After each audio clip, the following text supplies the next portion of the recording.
suffisamment puissants. Les prix, on les a donnés sous forme de génériques des médicaments qui sont presque identiques à ceux qu'on donne ici. C'est-à-dire que les médicaments qu'on donne en Afrique, c'est des médicaments qui avaient déjà fait au moins 5 ans ici, avant que ça arrive en Afrique. Bon, mais maintenant, il y a les laboratoires qui ont fait des efforts avec l'OMS et l'ONU-SIDA pour qu'en Afrique, ils aient presque les mêmes traitements que ceux qu'il y a ici. Mais il y a dans certains pays où ces traitements n'arrivent pas à temps. Donc, il y a des ruptures. Et puis, il y a, par exemple, moi, je viens, par exemple, du Cameroun, ça, c'est un des pays. Quand on vous dit que les traitements, il y a des traitements et les traitements sont gratuits. Ça, c'est vrai. Mais ce n'est pas pour tout le monde, ce n'est pas tout le temps. On peut dire que les traitements sont gratuits ou bien que les examens sont gratuits, c'est vrai. Mais il faut qu'ils soient disponibles. Ça fait qu'il y a des personnes qui font des examens qui attendent environ 6 mois avant d'avoir les résultats. Vous voyez déjà, prendre le risque d'aller déjà faire le test. Et comme vous dites, vous allez attendre 6 mois.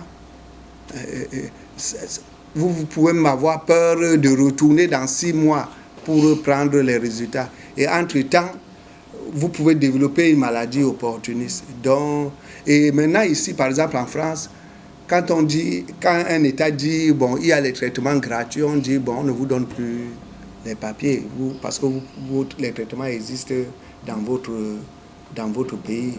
Il faut que vous rentrez là-bas, vous faire soigner. Donc, on a un pays comme le Gabon, où c'est un pays qui n'a pas plus de 3 millions d'habitants. Mais là, ça fait 2 ans qu'il y a rupture de traitement. Ce qui fait que les malades ne sont pas suffisamment soignés. Mais quand même, ceux qui réussissent à avoir les traitements, ils ont des traitements de pointe, quoi. Mais ils ne sont pas disponibles tout le temps. Donc, on a la Covid qui est gagnée déjà.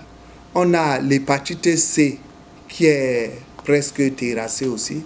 Bon, il y a une maladie sexuellement transmissible, une infection sexuellement transmissible qui est le papillomavirus, qui est aussi déjà, si normalement on vaccine tout le monde, ce sera un peu comme en Australie, ce sera aussi une maladie qui sera maîtrisée.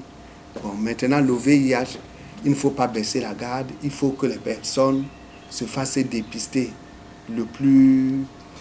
dès qu'elles ont pris des risques.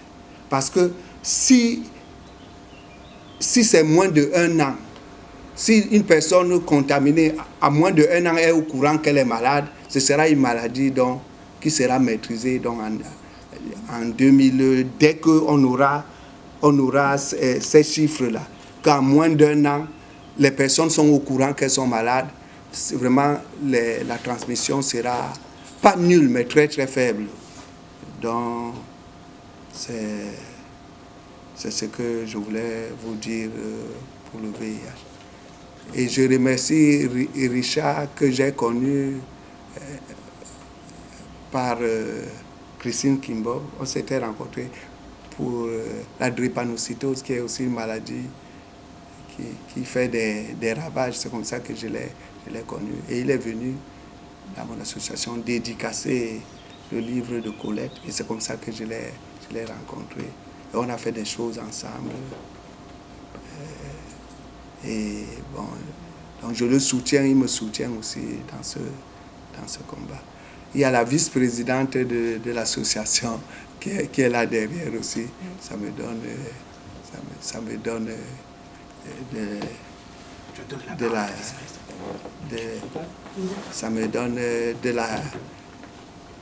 de la satisfaction. Et j'espère que, même sans être médecin,